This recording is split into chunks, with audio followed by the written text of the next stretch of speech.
All right, so I went back and I brushed up on my Hebrew a little bit, microscopic bit, and looking back through Genesis 2 and 3, um, the first person that is made, which becomes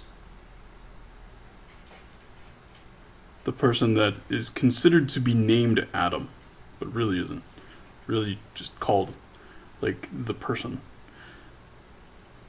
Adam, or something like that. My my Hebrew is terrible. Um, he's only ever referred to as a man after Eve is created, after Eve is born from him, and it's actually here in Genesis 2:23. So over here, let's see, where is it? And there you go.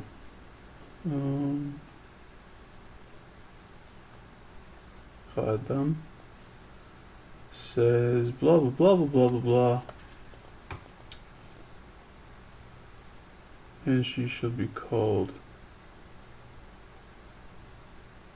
a woman because she came from a man.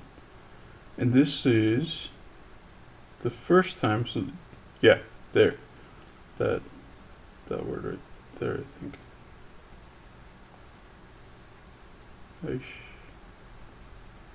And yeah, that's woman, that's man. That is the first appearance of the word man. That means like, or it's not even on camera. This guy right there. That is the first appearance of the word man in discussion of Adam. Basically everything has happened here, other than the fall, right? The creation of Adam and Eve has occurred, and it is only after Eve is created that Adam is referred to as a man. This is the first time. Before that, he is only referred to as the person.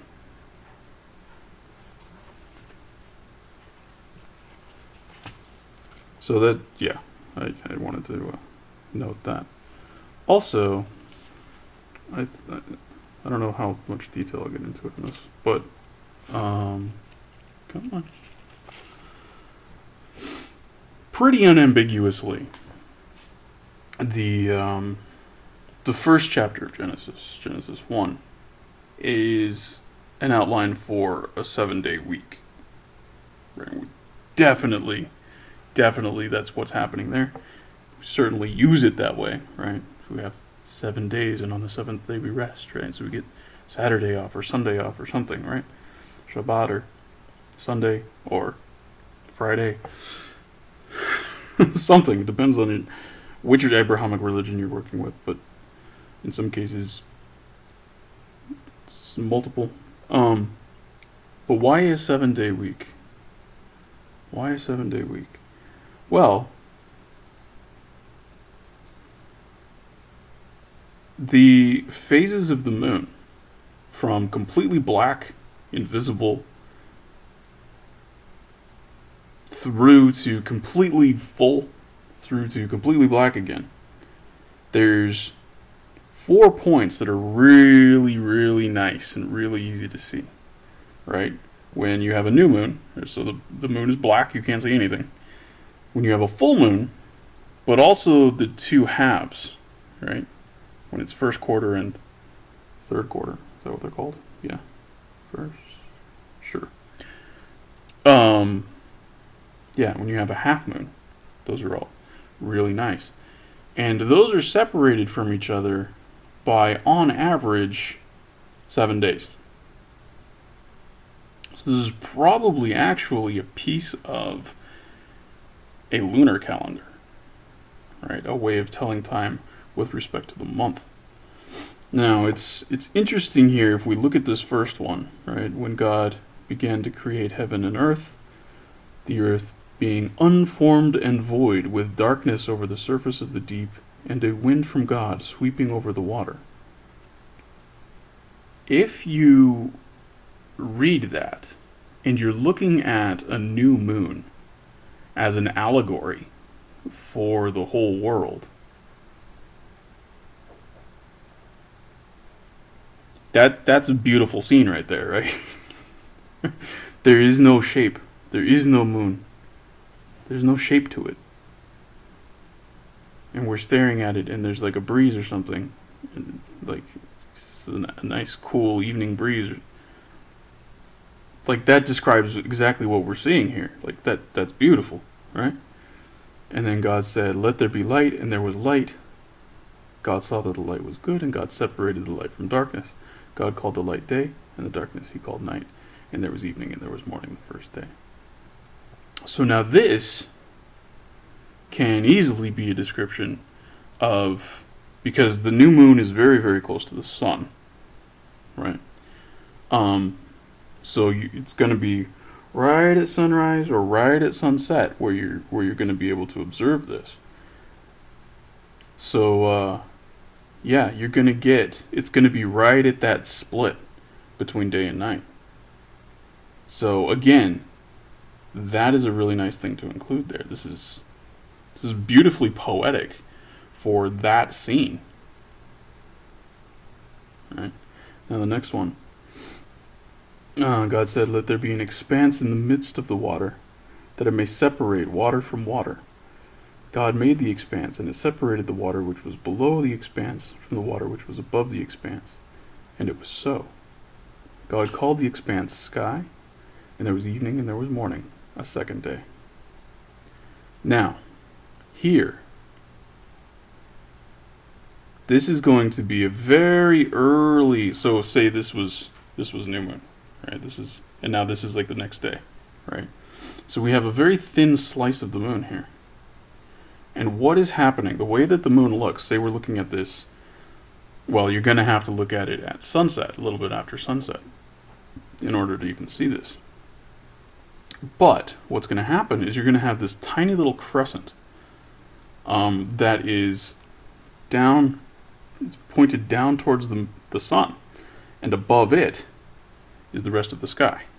And below it is where you would have rivers and lakes and oceans and whatever. So again, this is beautifully poetic description of what we just saw happen. Right?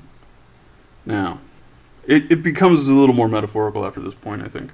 But like those first two, if we start on the new moon, and this is just an early crescent, these are really nice poetic descriptions of what you see. That might not be what was happening. There might be a coincidence that this is a very nice description of that, but given that this is a 7-day sequence, and there's 4 7-day sequences in a lunar month, and the traditional Hebrew calendar is a lunar solar calendar with 7-day weeks, I don't think it's much of a stretch. Now the third day. God said, "Let the water below the sky be gathered into one area, that dry land might appear." And it was so. God called the dry land earth, and the gathering of the waters he called seas. And God saw this was good, and God said, "Let the earth sprout vegetation, seed-bearing plants, fruit trees of every kind on earth, that bear fruit with the seed in it." And it was so. The earth brought forth vegetation, seed-bearing plants of every kind, and trees of every kind bearing fruit with the seed in it. And God saw that this was good. And there was evening and there was morning, a third day. So now here it's less obvious what might be happening. But, so we're getting dry land. So, you know, shit like mountains and stuff. And we're getting gathered bodies of water. So I kind of mentioned that here, but this is a little premature for that. Gathered bodies of water. So one of the things that might be occurring is here, the nighttime is really dark. Really dark. It's still pretty dark here, but it's really dark here. So once night falls, you can't really see much. It's just kind of like, you know. Here, the moon is now becoming large enough that you can start to make out a little bit. You can make out maybe the profile of mountains on the horizon and stuff like that. And maybe trees and stuff like that. And if there's any water, you can definitely see the reflection of the moon off of it now at this point. Also, it's just growing bigger, so more things are happening, right? We're getting, kind of the next step is, okay, dry land, and then what comes from dry land? Plants, right? And the fourth day, God said, let there be lights in the expanse to separate day from night. They shall serve as signs for the set times, the days and years, and they shall serve as lights in the expanse of the sky to shine upon earth. And it was so. God made the two great lights, the greater light to dominate the day, and the lesser light to dominate the night, and the stars. And God set them in the expanse of the sky to shine upon the earth, to dominate day and night, and to separate light from darkness. And God saw that it was good, and there was evening and there was morning, the fourth day. So now by this time, the moon is actually big enough and far enough away from the sun that it's fair to comment on the fact that they are now separated from each other. Because, let's see, this is day 4, so we're going to be, you're going to be like 90 degrees away at about a week, so you're going to be right around 40 to 50 degrees away on day 4 from the sun. That's pretty, yeah, so you're actually getting an appreciable amount of moon at night.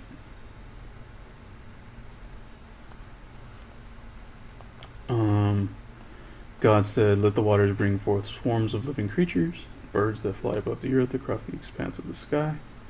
God created the great sea monsters and all the living creatures of every kind that creep, which the waters brought forth in swarms, and all the winged birds of every kind. And God saw that this was good. God blessed them, saying, be fertile and increase, fill the waters in the seas, and let the birds increase on the earth. And there was evening and there was morning, a fifth day. And at this point, right, so there's definitely extra stuff going on here, right? But now at this point, say we started, like I keep going back to, say we started at a new moon. Day 1 was the new moon, right? At this point, the moon is large enough and bright enough in the sky that you can maybe see bats flying around at night. And that could be related to the reference to birds. Because really, the word that they're using just means flying creatures, winged creatures. I've seen some translations that even refer to them as insects. I'm not sure how accurate that is, but yeah, just like anything that can fly is kind of really what's being talked about here. So the fact that we now have a bright enough moon for a long enough time at night that you can actually see bats out feeding, that might not be purely coincidental. God said, let the earth bring forth every kind of living creature, cattle, creeping things, and wild beasts of every kind. And it was so. God made wild beasts of every kind, and cattle of every kind, and all kinds of creeping things on the earth. And God saw this was good. And God said, let us make man in our image, after our likeness. They shall rule the fish of the sea, the birds of the sky, the cattle of the whole earth, and all the creeping things that creep on earth. And God created man in his image. In the image of God he created him, male and female he created them. God blessed them, and God said to them, be fertile and increase, fill the earth and master it, and rule the fish of the sea, birds of the sky, all living things that creep on the earth. And God said, I give you every seed-bearing plant, every tree, and that will be yours for food, and the animals on the land and the birds of the sky, everything that creeps and has the breath of life, all the green plants are for food. And it was so. And God saw all that he had made and found it very good. And there was evening and there was morning, the 6th day. So at this point, there's enough moonlight that you can actually navigate at night by moonlight. And that might not be purely coincidental that, okay, we're getting animal motion and animals and people out and about. That might not be coincidental. It might be. I don't know. Heaven and the earth were finished, and all their array. On the seventh day, God finished the work that he had been doing, and he ceased on the seventh day from all the work that he had done. And God blessed the seventh day and declared it holy, because on it God ceased from all the work of creation that he had done. Such is the story of heaven and earth when they were created. That one, I really don't know. But sometimes the quarter, or whatever, the week kind of actually ends on the sixth day, so this might just be kind of like a wild card that's thrown in there just to even things out. I'm not really sure. I'm not really sure. I don't have a thought out version for that one, other than something like that. Not wholly convincing. I'm not going to ask you to be like, oh yeah, that's true. But I think it's interesting that it could be interpreted that way. I did want to see, let's see. I did want to see if it... 27... What word does it use? It uses Adam.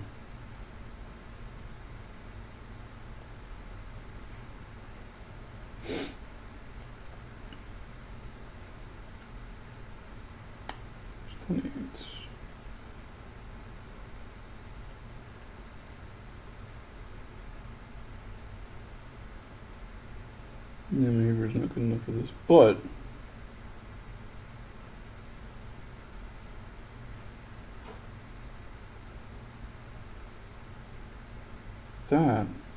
that says Adam.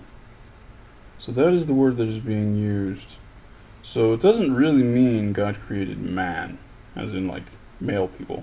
It means God created humanity. God created people in his image. Which is not lost in the Hebrew. Like I'm sure if you speak Hebrew, this would not be lost in you. You would understand what it's saying. But in the translation, it's often man, and then woman is separate from that. Like whenever we talk about women, they're treated separately.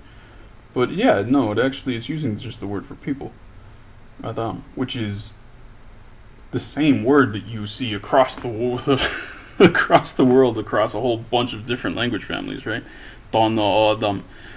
The word Adam is that same word, right? And that's from the American Southwest. So we're separated by something like probably on the order of 10, 15,000 years. Something like that, perhaps more. It's unlikely to be much less. Yeah. And then like more abstract ones, like Chinese has Zhan. Korean has Saram. What is it? Indonesian has Orang. There's Otomi down in Mexico. Dene is Navajo. Like this word is very, very ancient. It's very, very old. It definitely predates Hebrew. But yeah. And it means the same thing in all of these languages. It means people. Right?